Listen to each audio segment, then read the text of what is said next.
So hello everyone, this is CA Sanidhya Saraf, your friend, mentor and coach, and welcome to Audit Ki Paathsala by CA Sanidhya Saraf. So I have taken the initiative that I am going to revise all the standards with you in a very limited frame of time, and in this very video we are going to revise Essay 200 in just 3 or 4 minutes.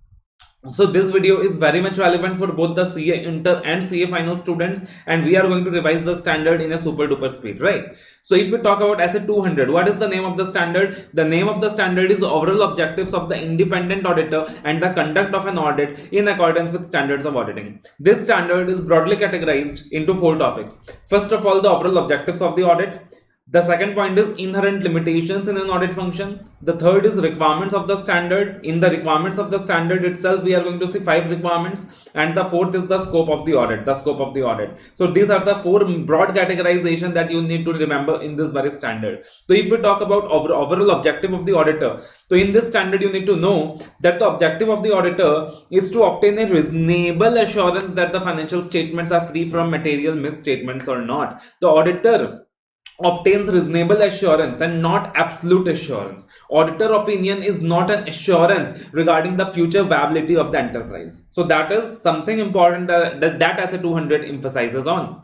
Secondly, you need to remember what are the inherent limitations of an audit. Now, to remember the inherent limitations of an audit, we have developed a formula. Auditor is a fat man having other limitations. So, FAT stands for F for financial reporting, A for audit procedures, T for timeliness and cost benefit, and then we have the other limitations. So, F for financial reporting, that is nature of financial reporting. So, basically the financial statements are designed by management. So, now the management who has designed the financial statements, if they themselves are involved in manipulating the financial statements or designing such kind of schemes to manipulate the financial statements, it is very difficult for the auditor to go and identify those misstatements in the financial statements, right? Plus estimates and everything are designed by the management, and there may be professional differences in thinking, there may be professional differences in the estimate making. So that is one of the limitations.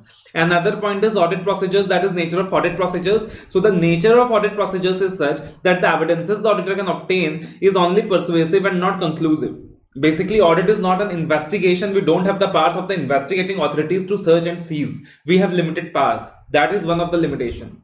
Then we have the third point, timeliness and cost benefit. So again, we don't have so much of time to go and examine in details. That is why we resort to sampling. Plus there is a budget constraint. But the standard further says that time and budget constraint cannot be the sole excuse for an auditor to omit an important audit procedure. That is something the auditor cannot do. And then we have various other limitations. For example, the existence of related parties, the existence of related party transactions, the books are not provided by the management, the internal control system designed are not so effective. Those falls in the other limitations category. Then we have requirements of Essay 200. Now, if we talk about requirements of Essay 200, again the requirements of Essay 200 is further divided into 5 points. Number 1, ethical requirements. Number 2, professional skepticism. Number 3, professional judgment. Number 4, obtaining sufficient and appropriate audit evidence. And the 5th requirement is compliance with the standards of auditing. So if we talk about ethical requirements, again we have the auditor should follow the principles of integrity, objectivity. He should respect the confidentiality of the client. Then he should maintain a professional behavior. Then he should be professionally competent.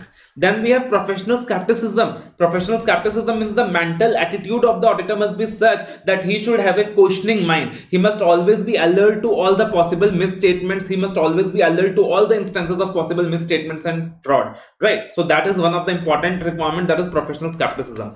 Then we have professional judgment. His judgment should be good based on the training he has got, based on the knowledge he has acquired, and based on his experience. He needs to apply his judgment at various points of time in the audit function. For example, what should be the NTE of audit procedure? What is the materiality level? How much is the risk? How much is the evidence is sufficient? So in everything, he needs to exercise the professional judgment. Another requirement of the standard is the auditor should obtain sufficient and appropriate audit evidence.